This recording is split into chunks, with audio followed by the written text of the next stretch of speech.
Kali ini adalah pseudocode. Ya, pseudocode ini adalah salah satu dari algoritma, jadi cara penulisan algoritma yang telah kita pelajari beberapa sebelumnya, yaitu penulisan narasi, naratif, dan juga menggunakan flowchart. Berikut ini adalah tentang pseudocode. Jadi, pseudocode itu bisa didefinisikan sebuah cara penulisan algoritma yang menyerupai bahasa pemrograman. Namun, pseudocode ini ditulis lebih sederhana dengan menggunakan bahasa baku yang mudah dipahami. Tujuan menggunakan pseudocode itu adalah supaya programmer dapat memahami suatu kerangka awal dari suatu program dengan jelas, meskipun nanti programmer tersebut belum menentukan bahasa pemrograman apa yang akan digunakan dalam perancangan tersebut. Berikut ini adalah notasi untuk penulisan pseudocode yang benar. Jadi, pertama itu adalah bagian judul. Pada bagian ini kita menuliskan judul dari suatu program yang akan dibuat, di mana judul diawali dengan kata program. Jadi contoh di sini program kita akan berjudul Hello World, ya, sehingga di situ ditulisnya adalah program Hello World. Nah, untuk menjelaskan tentang program apa yang nanti akan kita buat, kita bisa meletakkan di bawah judul ini, ya. Jadi keterangan tersebut diletakkan dalam sebuah kurung kurawal. Contohnya di sini keterangannya adalah program untuk mencetak tulisan Hello World di layar. Ya, ini menjelaskan program apa yang nanti akan kita buat. Bagian berikutnya adalah deklarasi. Nah, karena di sini kita akan menulis Hello World, maka tidak terdapat deklarasi yang kita sebutkan. Deklarasi itu adalah bagian yang kita tulis, ya, untuk menampung semua variabel yang akan dipakai di dalam program. Nah, karena di sini Hello World itu adalah tulisan yang sudah kita tulis, maka dia tidak memerlukan variabel. Untuk variabel, tipe data, dan sebagainya ada di materi sebelumnya. Nah, kemudian setelah program dan nama program dan deklarasi, maka kita menuliskan algoritmanya. Jadi isi dari program itu kita tuliskan di dalam bagian namanya algoritma. Bagian ini merupakan bagian utama dari program yang terdiri dari perintah-perintah program yang terstruktur, baik berupa kondisional, pengulangan, atau lainnya. Nah, contohnya di sini karena kita hanya ingin mencetak tulisan Hello World, maka kita hanya tuliskan write dalam kurung, tanda petik, Hello World, tanda petik tutup, tanda kurung tutup. Artinya nanti tulisan Hello World ini akan dituliskan sama persis seperti yang kita tuliskan di sini dan ditampilkan di layar dengan perintah write. Nah, ini adalah salah satu contoh penulisan notasi dari pseudocode. Untuk lebih jelasnya, mari kita akan mencoba beberapa notasi pseudocode atau program yang menggunakan pseudocode. Nah, contoh yang pertama adalah menghitung luas persegi panjang. Ya, kita tuliskan seperti tadi, yaitu judulnya dulu, yaitu program luas persegi panjang, di mana keterangannya adalah program untuk mencetak luasan persegi panjang.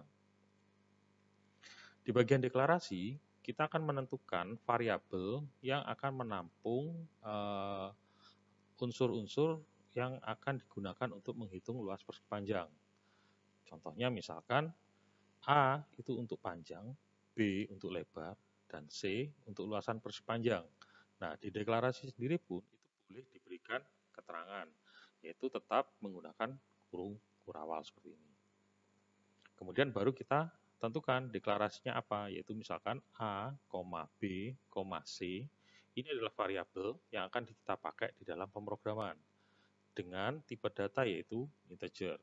Sehingga penulisannya adalah seperti itu. A, B, C, titik 2, integer.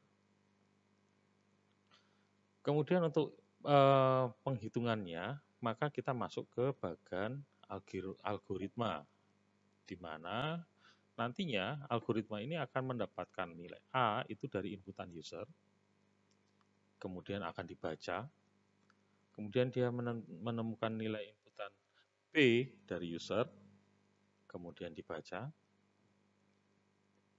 maka nanti untuk menghitung C, dia akan melakukan operasi yaitu A dikalikan dengan B.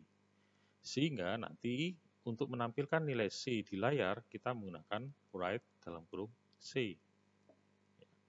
Jadi kalau tadi ketika kita menggunakan hello world, kita menggunakan ada tulisan tanda petik, maka yang ditulis adalah sama persis, yaitu hello world seperti itu. Tetapi kalau kita hanya tulisan write dalam kurung C seperti ini, maka nilai C itu akan bervariasi tergantung dari hasil perkalian A dan B.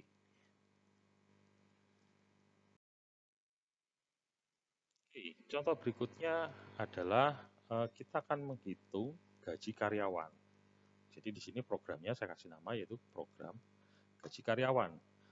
Di sini kita bisa memberikan keterangan yang agak panjang. Jika misalkan memang nanti dalam program itu memerlukan operasi-operasi atau penyebutan-penyebutan yang perlu kita deklarasikan di awal atau perlu dijelaskan di awal.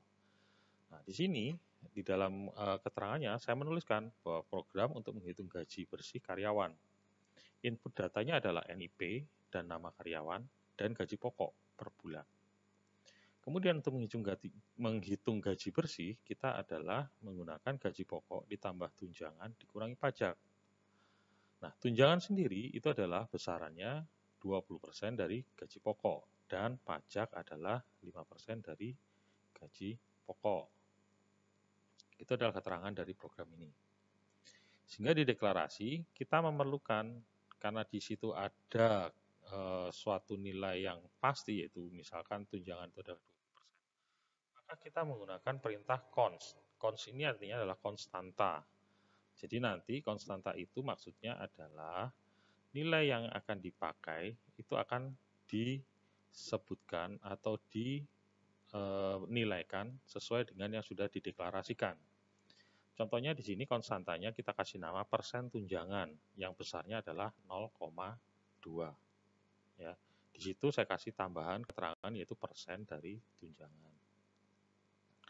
Kemudian konstanta kedua adalah pajaknya tadi yang 5%, maka kita tulis cons persen pajak sama dengan 0,05, yaitu persen dari pajak.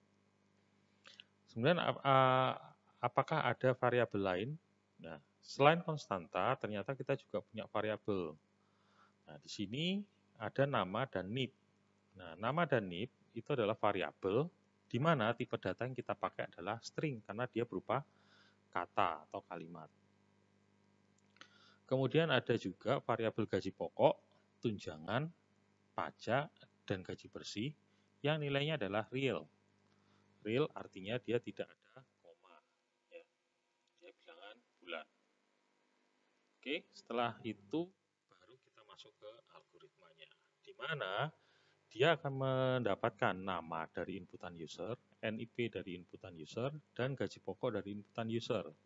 Yang ketiganya akan dibaca oleh sistem, yaitu menggunakan perintah read. Ya.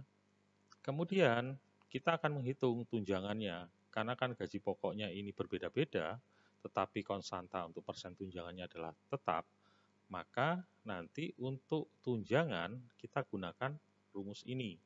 Tunjangan adalah persen tunjangan dikalikan dengan gaji pokok. Begitu juga dengan pajak, yaitu pajak adalah persen pajak dikalikan gaji pokok. Dan nanti gaji bersih adalah gaji pokok ditambah tunjangan dikurangi pajak. Ya. Jadi pajaknya kita dapatkan dari sini, atas ini. Kemudian untuk tunjangan kita ambil dari yang di bagian tunjangan. Oke. Jadi seperti itu. Saya coba contohkan. Jadi ini kita ambil dari ini. Sedangkan tunjangan kita ambil dari ini. Oke.